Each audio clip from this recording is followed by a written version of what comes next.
There are, of course, several reports which indicate that long and arduous hours result in not only physical ailments, but include severe mental stress as well.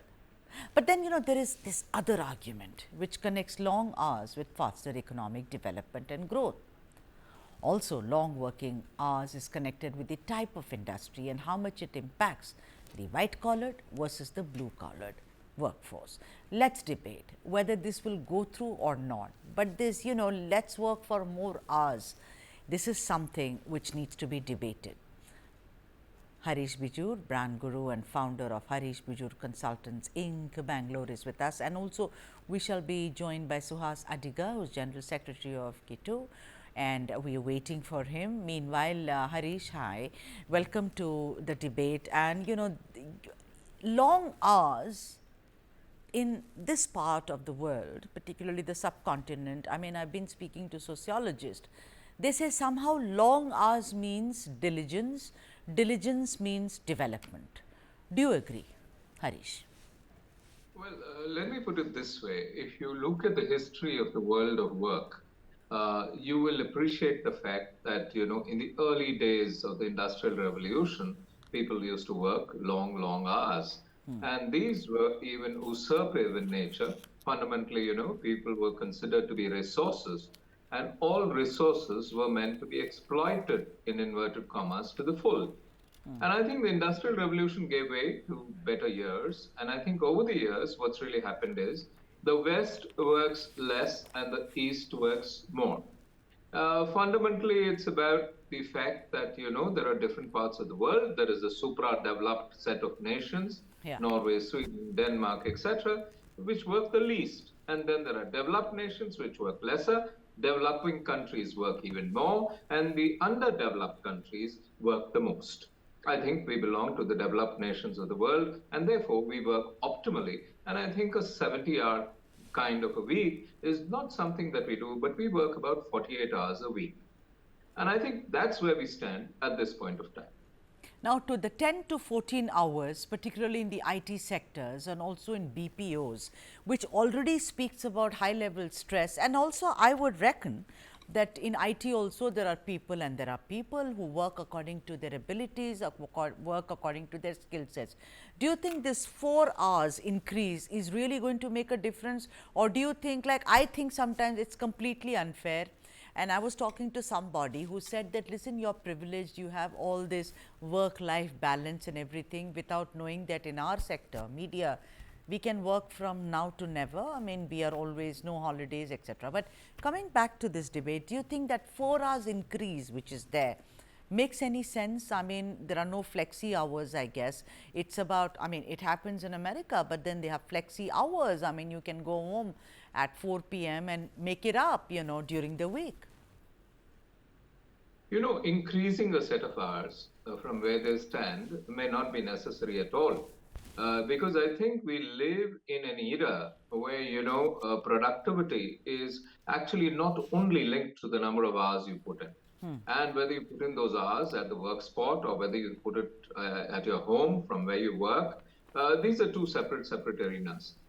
I personally feel that how much must we work is a question that must be answered by an individual who's working, not by an employer.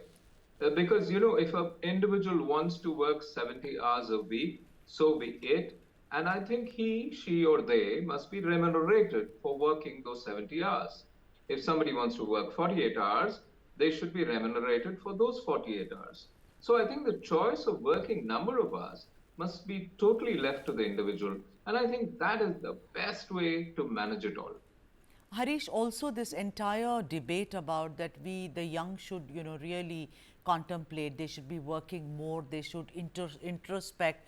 And how, if I as a company or we as a conglomerate, we are not doing very well, then increasing work hours perhaps would lessen the gap between what I projected myself to be quarter to quarter.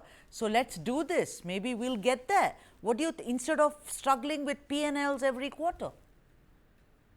I think business is reasonably intelligent today, and business has its ways of finding out that it's not necessarily those extra number of hours that actually get you where you want to be. And I think industry understands that quite clearly. So it's a question of saying, hey, listen, leave the choice to the individuals to decide what they want to do. Let governments not tread into this arena and say that, we could allow you to work so long. Actually, the law that we're talking about is the Shops and Establishments Act as Yeah. of today. And I think if you look at the Shops and Establishments Act, I think it has one basic flaw. I worked with the Shops and Establishment Act for the last 30 years. Okay. And the flaw is that shops are combined with establishments. Establishments are much of the time business houses, corporates, offices of all kinds, whereas shops are those tiny little places which actually employ other people to work with them. Now shops have a different diktat and mandate. Shops are wanted to be kept open by consumers longer hours, whereas establishments are not necessarily wanted to be kept longer hours by the consumers. It's they wanted to be kept longer hours by the employers. So I think we should divide the two and say that, hey, listen, establishments will have a different rule and shops could have longer working hours. Because look at our cities today. If you look at the big cities, the Chennai, if you really look at Chennai, Hyderabad, Bengaluru, Thiruvananthapuram, if you talk only the south, you're really talking about these are places where people are working longer hours. And since they're working longer hours, they want shops to be open longer hours as well. True. The law must be able to say that you can keep your shop open for 24 hours. Okay. And that was proposed at points of time. At points of time, in certain places, they've even been extended to about 18 hours of open working hours, provided you use shift employees. So, my point is retail outlets must be kept open longer, and I think they must be kept open with shifts where employees are well taken care of. Whereas establishments, I think you should need to say that, yeah, an establishment could be working 24 hours, no problem. But there will be 8-hour shifts. And these 8-hour shifts will be monitored very, very strictly.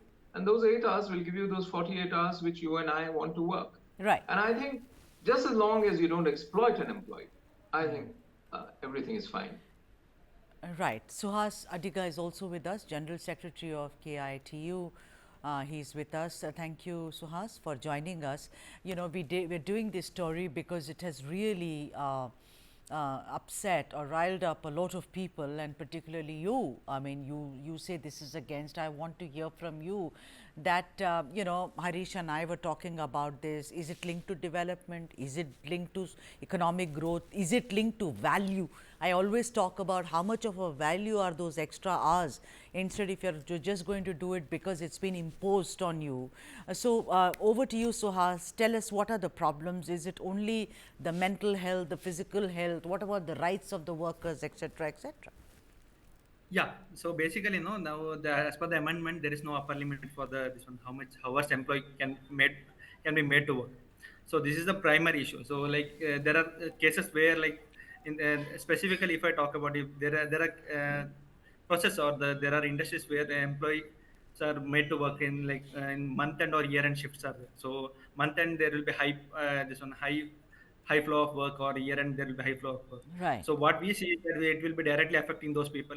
They can be made for work for without any sleep or without any limit or Okay. something like that. So this is the primary issue what we are facing. Other one more issue is that as per the like based on if people are working for 14-hour shift, so you don't need three shifts of people to work in a day. So that can be reduced to two shifts, and one third of the employees who are working this shift kind of processes can be moved out. So this is basically a process process where employers maximize their profit by exploiting the employees as much as You think possible. this is So exploitation? 10 to 14 hours is exploitation? exactly, there is no doubt about What that. if I'm So ready to work for those extra 4 hours? What should I be demanding?